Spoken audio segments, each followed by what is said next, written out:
Hello and welcome to this short video where I want to take you through the process of creating an assignment that combines media such as a video and text, because some of you have asked that I share how I did that, and this is how I did it.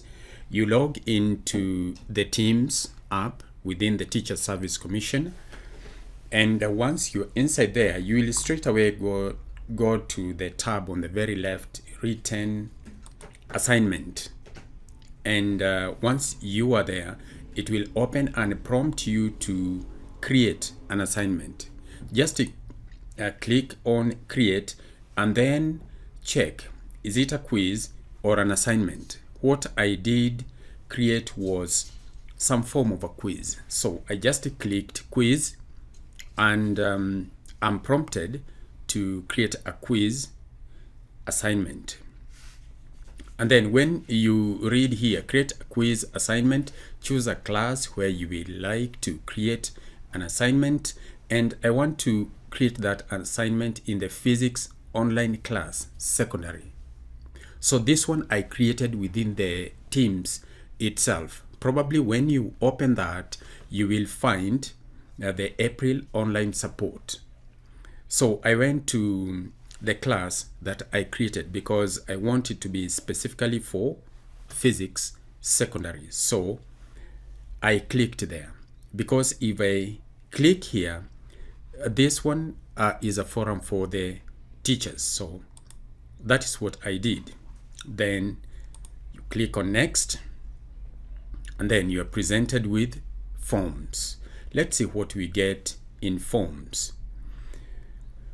Now you're going to get the quizzes that I've already created. Probably if you open yours, you'll find that maybe there is something, maybe there is nothing, depending on whether you have created something before or not. So just go to new quiz, click on that, then it will take you to your browser. Now you will be working from your browser. Like you can see now, all the tabs here are on my Chrome browser. It depends on the kind of browser that you are using. Untitled quiz. So click on it in order to give it a title. So I called it properties or characteristics. Let me create another one, which I'm going to call calculation. Probably when I type over here and I'm using a screen recorder, sometimes that screen recorder does not allow me to type certain letters because the recorder itself is using those letters. So what I type over here may have mistakes, but don't worry about that. After all, you can always correct that. So calculation of wavelength, let's say amplitude,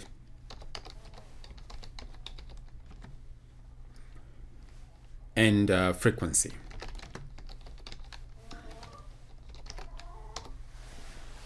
Something like that. And then I say enter a description.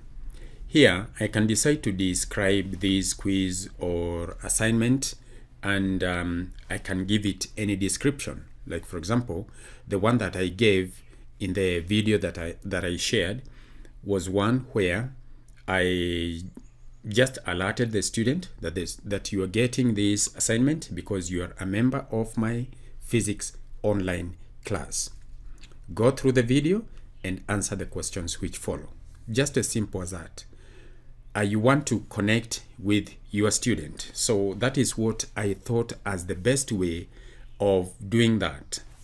Then I say add new. From time to time, you can be able to make a preview. You can see the tab over here. If you click on it, you will find that it allows you to make a preview. And if your student is viewing your assignment on a computer, that is the first preview that comes. And then you want to see if your student is viewing it on a mobile phone, you click over there and you can be able to see how it will look like on a mobile phone. Once you're satisfied with what you are seeing there, click on this back arrow to take you back to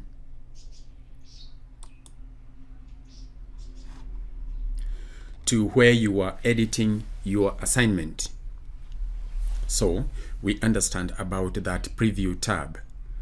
You just want to make sure that whatever you are writing, you want to see how it will look like to your viewer. This is about changing the themes. You can see that the theme I used there was a green one, but you can be able to change the theme over here. The theme is just the coloring that you're using, something like that. You can see mine is highlighted here. It is the one which is the default of the system. Rather than change that, I'd rather work with the default. Let's see what these three dots here give us. They give us more form settings over there.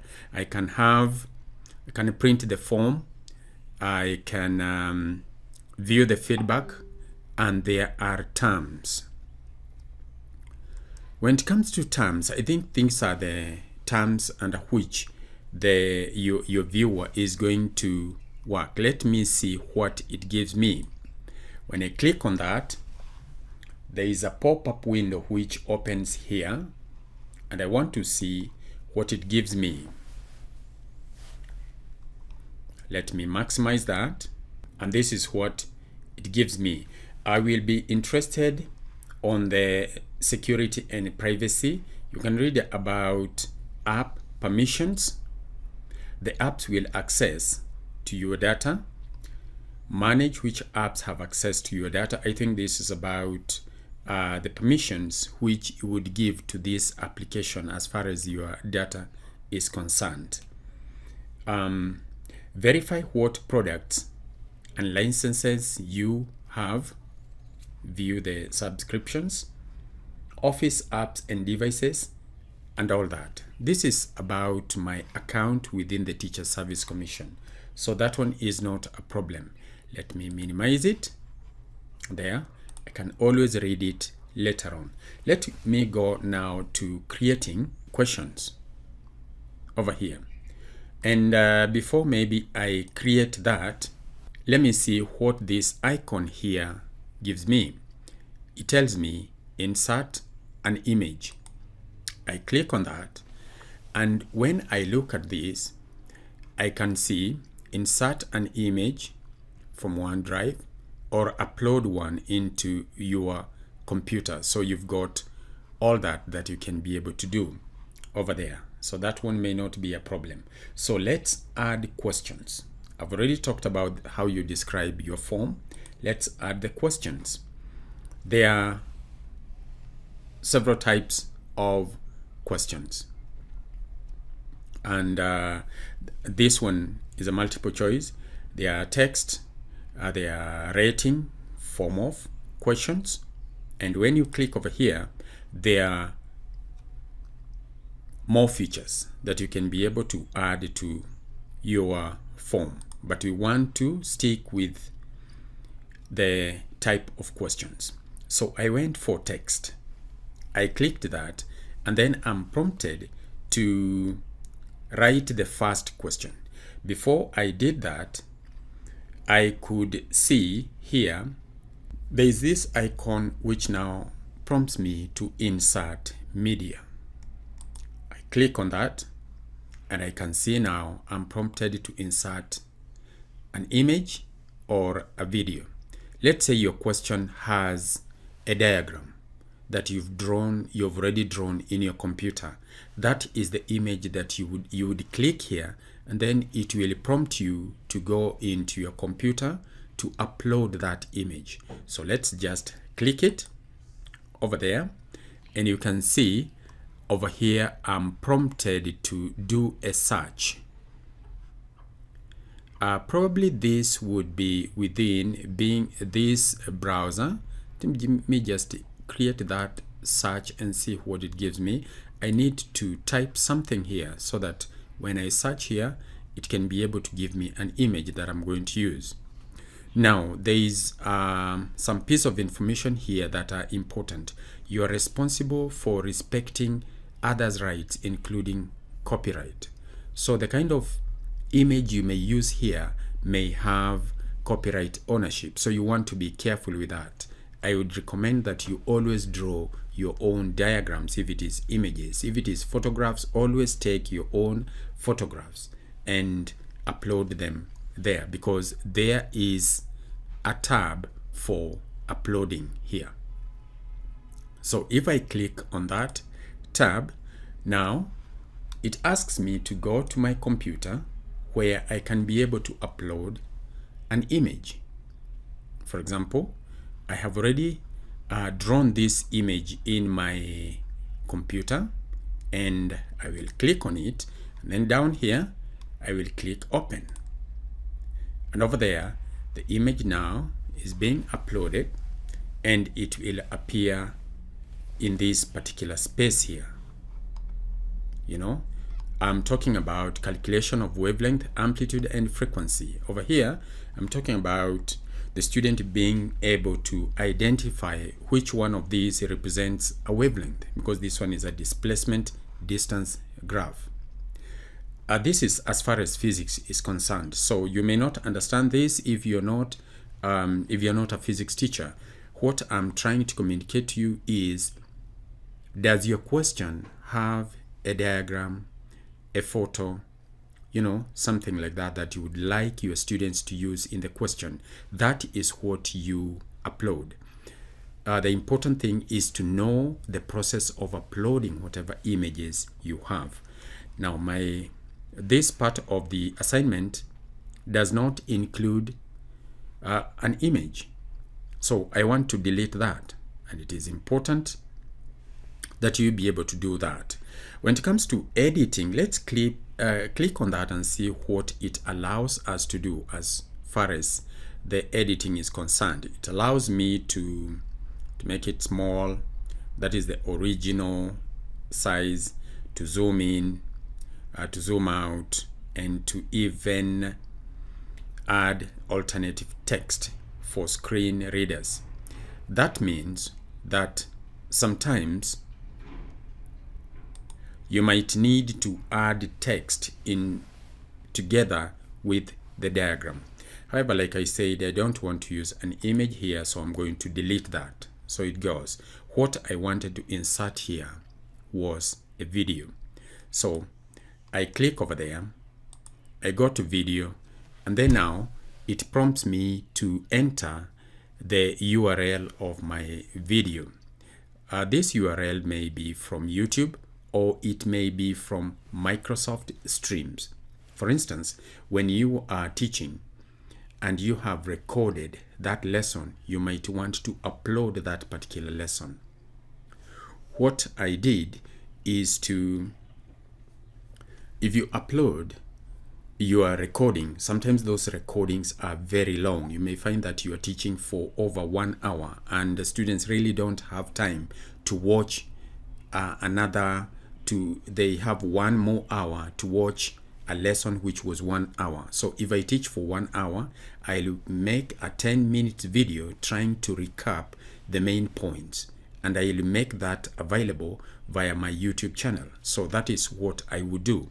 So I would go to my YouTube channel and get the URL of that particular video, and let's do exactly that. So I can go here. This is the video that I'm interested in, because that video is about how to calculate speed, wavelength, frequency, and periodic time. So I will go over here and I click on options, and then there is get shareable link. That is what I will click on, and now I'm carrying that link with me in my clipboard. Then I go to the tab over there. I look for the form that I am designing,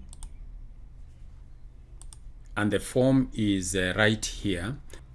Before you add any question, it is important that you consider the kind of structure your assignment is going to have. For instance, in my structure here, I want the student to go through the video where I'm recapping the main points in our discussion. And then after that, I want them to attempt a certain number of questions after that. So what would I do? I don't go to the question direct. I'll come to this arrow here where it is written more question types, and then I will come to the section.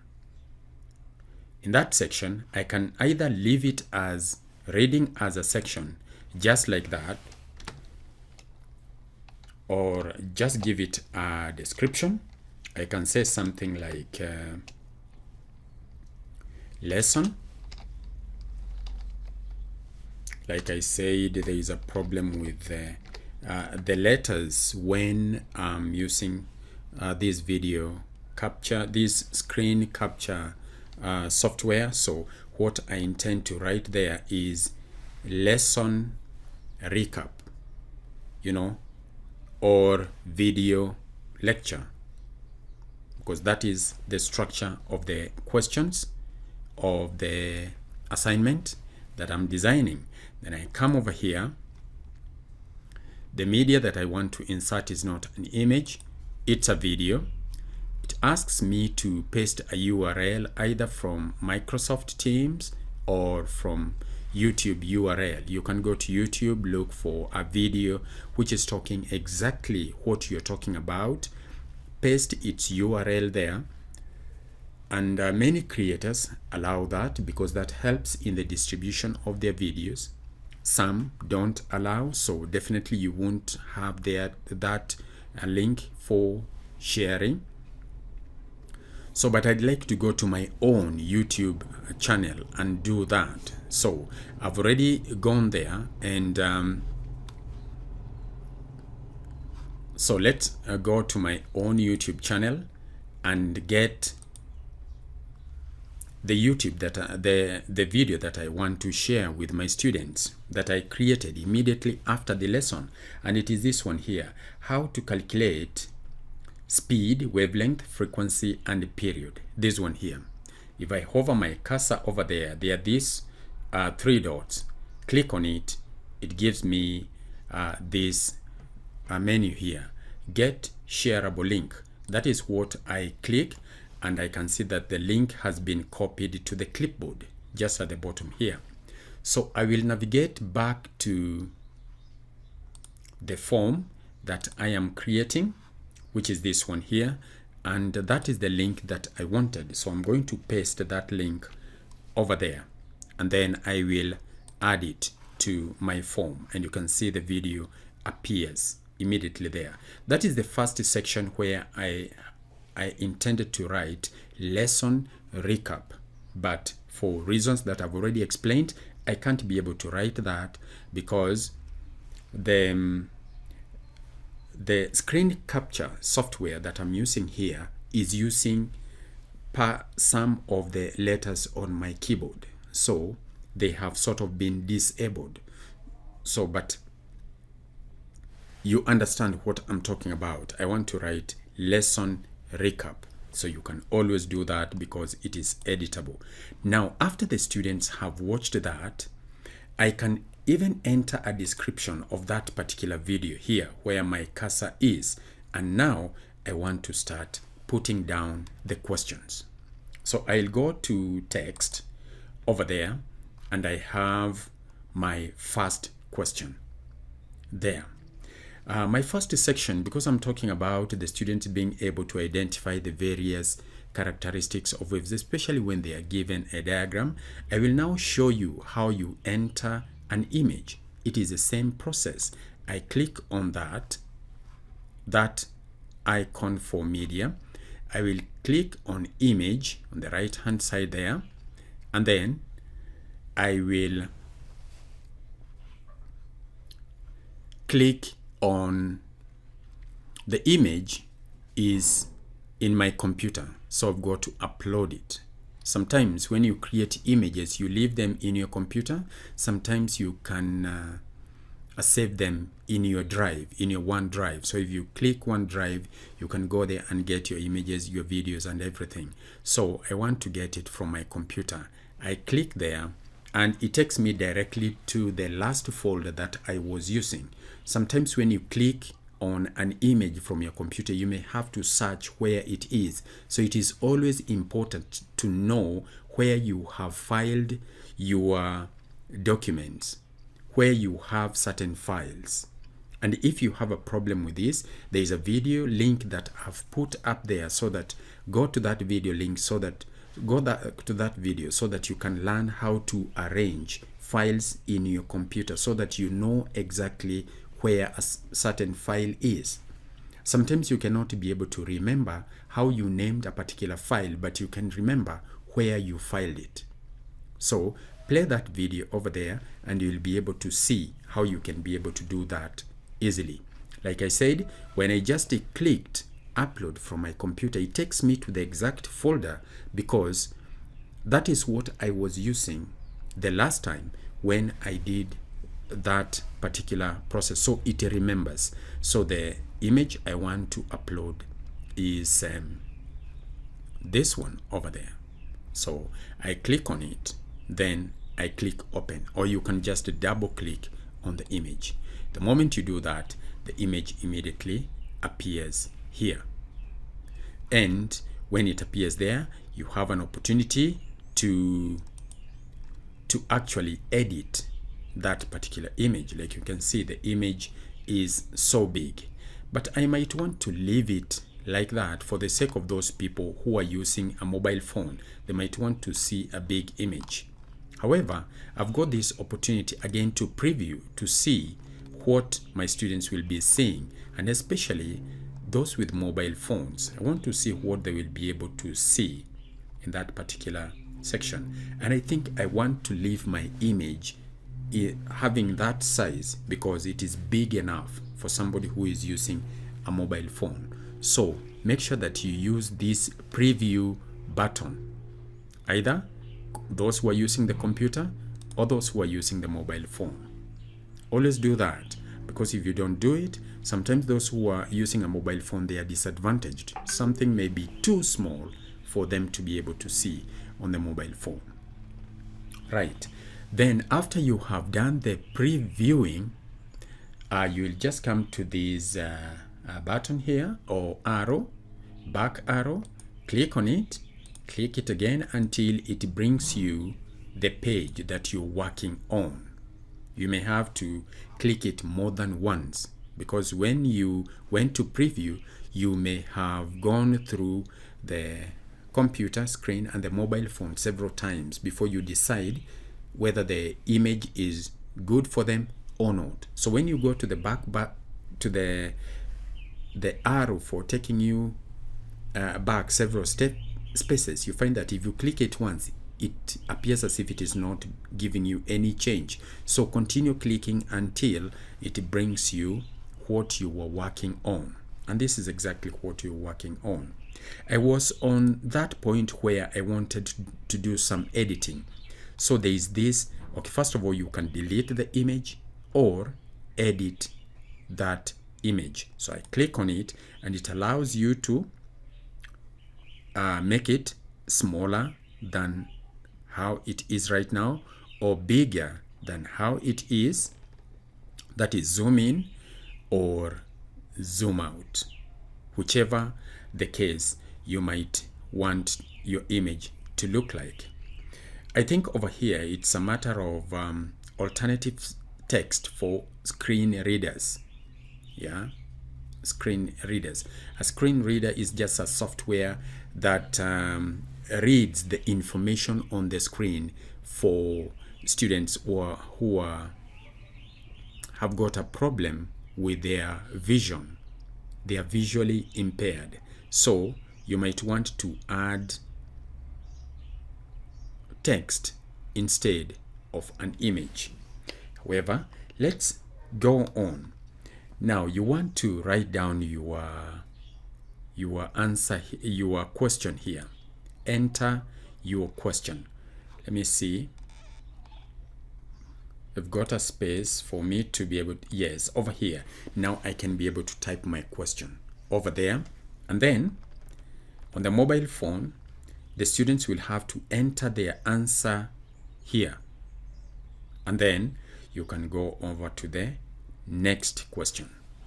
If you go over to the next question again, it tells you that this is now question number 2 because students will be scrolling down. Now, once you're through with all of that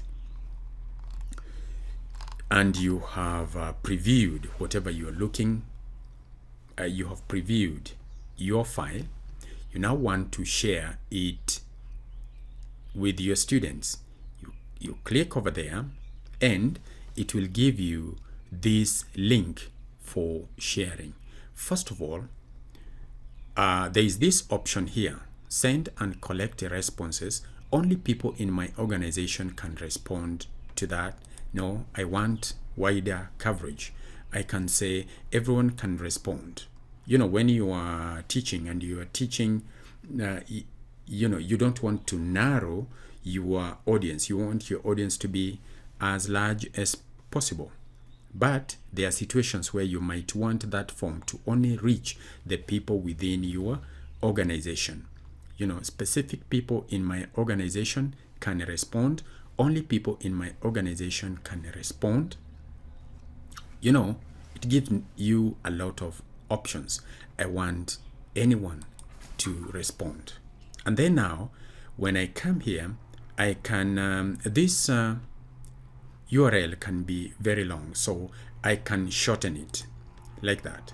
And you wait until it tells you that the URL has been shortened. And now, since it is shortened now, the URL, now I can copy that URL. Now I'm carrying that, and now it is ready to be pasted in the Google Classroom. Now let's head over to the Google Classroom and I will show you how you do that.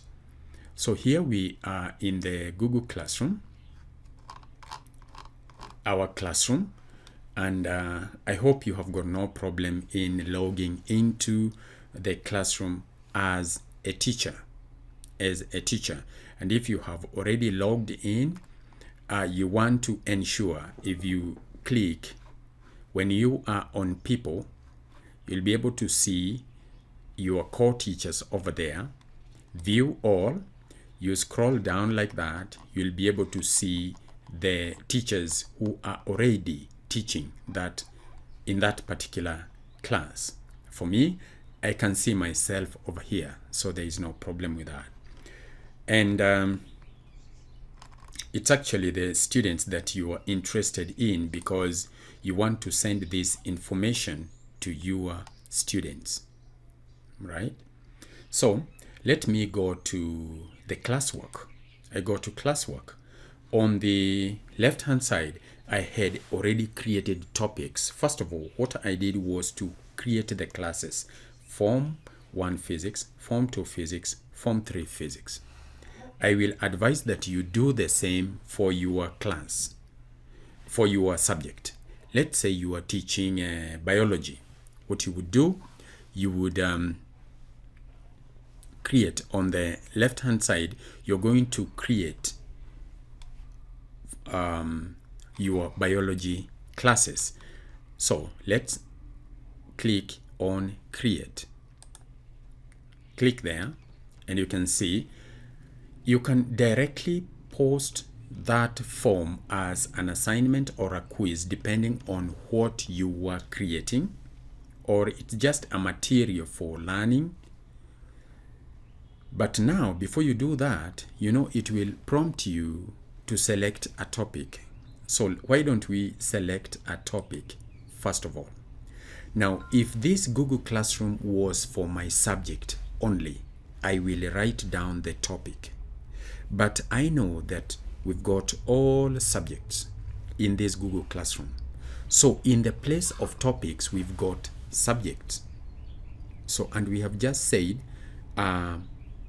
you want to put it in a particular class. So what I would have on the left, if for example, I am a biology teacher, I would write maybe biology form 2.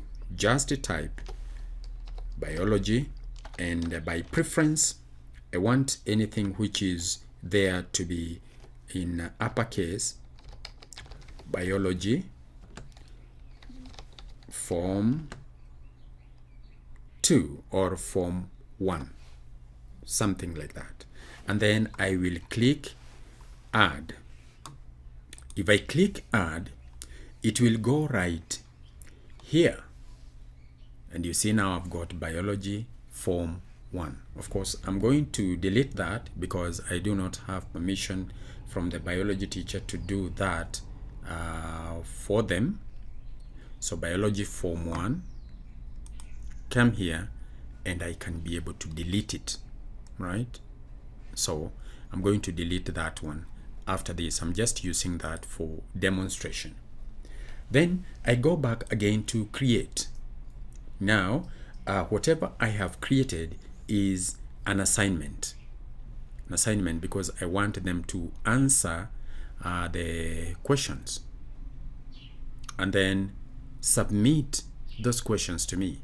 By the way, at the end of every question, I put marks. I should have shown you that, but it's very simple. If you go back to that interface, you'll be able to see that information, how you do it.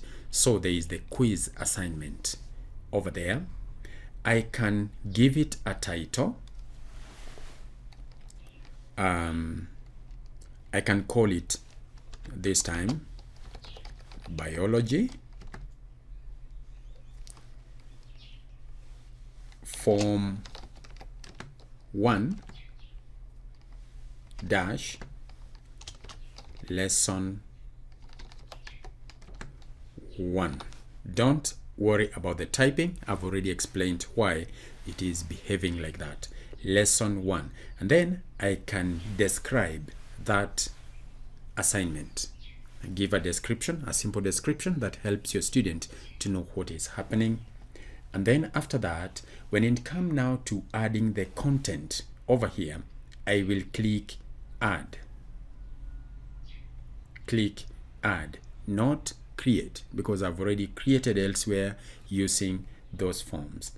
Add, and then I want to paste the link. So I will click on that, and this is where now I needed to paste that link. Then click add link there. Upon waiting a little bit, it will come here. Calculation of wavelength, amplitude, and frequency. Now after that, I will come now to the right hand side and choose the class where it is supposed to go. First of all, it's all students who are going to access that. So make sure that when you click all students, you can see that they are checked there, depending on, by the way, how many students are taking your subject, the marks that you're given for that particular question, when it is due. You can change those marks. You can see it allows you to change. If, for example, I'm saying it is 10 marks, there we have it. The date when it's due, click over here and you can set the date when it's due. Maybe you want it by when? Monday, because today is Friday 9th, you want it by Monday. And you can state the time when you want it by 11. This one just comes by default, or you can leave it out. Time is optional, but you want it by Monday 12th, April 2021. Once you have that, the date due goes in there. When it comes to the topic, if you click on the topic, now you'll have to select the subject. Remember the subject for our specific Google class, because it has all the subjects. Instead of the topics, we have subjects. So I'm going to select Form 1. And now everything is set. When you assign it, let's see about this arrow here. Click on it, now assign, or you can schedule it for a particular date, or you can save it as a draft, or you can discard. So let's assign it. And it's now assigning. It's now assigning. And once that is done, then you are through with that assignment. If you go back to the class, you scroll through, you'll find your subject has appeared there, and there is an assignment. But I want to quickly delete this because what I've posted there is not biology. I was just using biology to show you how you can create your own subject on the left-hand side and how you can have that assignment there. Otherwise, I would have pasted it in one of my classes there, but then you would not know how I created that. So that is why I did it. So let me delete that very quickly. Delete assignment. Yes, delete that assignment. And it's deleting, it's going. How about this particular form here? I did not have permission to create it, so again I'm going to delete that. Delete it, yes, and it disappears from here. It has gone. But I hope you have learned how to, number one, create an assignment or materials using these Google Forms when you're within Teams. And then from there, the whole process, including how you get the shareable link, and then now you can carry that shareable link with you and come and use it within now the Google Classroom. Next, you might wonder how I shared it within our WhatsApp group. And this is exactly what I did. Went over there. So I went to our WhatsApp, which is here, which is over here, and I can see what I shared was here. You can see that. So again, let me use this as an example of what I did. Okay, come here, I type the information, what I typed, you can remember it very well. I say this assignment that I set for the Form 2 Physics class, blah, blah, blah, blah. And then finally there you can see there is that link. Let's say you just type whatever you need to type over there. Then you want to put in the link. You come to attach, and then you can even, apparently WhatsApp does not allow us to share links directly. So what you can do is just to paste that link over there. And the moment you do that, it appears there as Microsoft Forms. And then I can click share. When I click that, it will just appear in our WhatsApp. Like I said, this one, I don't want it to mess up with our WhatsApp group, but now you know how exactly I went that. I've just created this for those teachers who asked me, how did you do that? So that is how you can do it. I want to encourage you to keep on learning about how Teams works, because it's got so many fantastic features out there. So take the learning that is going on with our instructors from Microsoft. Take that learning serious. And when you do that, you're going to learn some fantastic things that you can be able to do, especially in these times when we are required to teach from remote points. Thank you very much, and let's keep on learning and teaching using the same tools that we are learning.